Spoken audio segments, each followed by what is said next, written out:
My world ended in a lawyer's office, the air thick with betrayal and cheap coffee. She sat across from me, her eyes like ice, signing papers that gutted my life. 2 years ago I was David Kane, a man who had it all. A loving wife, Sarah, a cozy house in suburban Chicago, and savings we'd built over a decade. Then the factory closed, my job vanished, and I spiraled into a haze of whiskey and despair. Sarah didn't just leave. She took everything: house, savings, even my dignity. I was too broken to fight back. The divorce papers cited irreconcilable differences. But I knew the truth. She saw a sinking ship and jumped. I was 38, jobless, living in a roach-infested motel, with $200 to my name.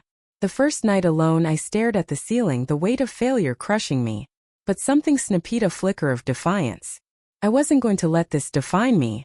The next morning, I pawned my wedding ring for $50 and bought a second-hand suit. It was 2 sizes too big, but it was a start. I walked into every diner, warehouse, and construction site in the city, begging for work. Rejection stung, but I kept going. Finally, a grizzled foreman named Mike gave me a chance on a construction crew. The pay was lousy, the hours brutal, but each swing of the hammer felt like reclaiming a piece of myself. Days turned into months. I saved every penny, living on instant noodles and determination. At night, I studied online courses, coding, business, anything to claw my way up. My hands, once soft from office work, grew calloused. My heart, once shattered, hardened with purpose. I wasn't just surviving, I was rebuilding.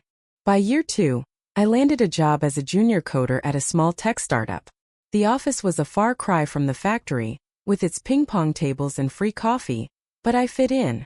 My colleagues, mostly 20-somethings, called me Pops, but I earned their respect with late-night debugging sessions and relentless drive. I was 40 now, starting over, but I felt alive. Sarah, meanwhile, had moved on. Through mutual friends, I heard she'd sold our house and was living lavishly, dating a slick real estate guy. Part of me wanted to hate her, but hate was a luxury I couldn't afford. I focused on my own path, pouring my energy into work and self-improvement. I started running, shedding the weight of my old life physically and emotionally. The mirror began to show a man I recognized again. 5 years in, the startup went public and my stock options turned into a small fortune. I didn't splurge. Instead, I invested in myself. A modest apartment, a reliable car, and a gym membership. I also started mentoring younger coders, sharing the lessons I'd learned the hard way. Giving back felt good, like I was paying forward the chance Mike had given me. At 45, I launched my own tech company, a platform connecting freelancers with small businesses. It was a risk, but I knew Struglight was my old friend. The company grew, slowly at first, then explosively. By 50, I was speaking at conferences, my name in tech blogs, my face on a billboard I drove past daily. The irony wasn't lost on me. The man who once couldn't afford a decent meal was now a success story. Then, at a charity gala in 2025, I saw Sarah again. 20 years had passed since the divorce. She was still striking, but her eyes carried a weariness I hadn't seen before. Her real estate guy had left her, the money was gone, and the lavish life had crumbled. She approached me, her smile hesitant, and congratulated me on my success. There was no apology, just a flicker of regret in her voice. I could have gloated. I could have reminded her of the motel, the empty bank account, the nights I'd cried myself to sleep. Instead, I nodded politely and walked away. She wasn't my story anymore. My story was the late nights coding, the early mornings running, the kids I mentored who now called me for advice. My story was survival. Now at 58, I stand on the balcony of my penthouse, the Chicago skyline glittering below.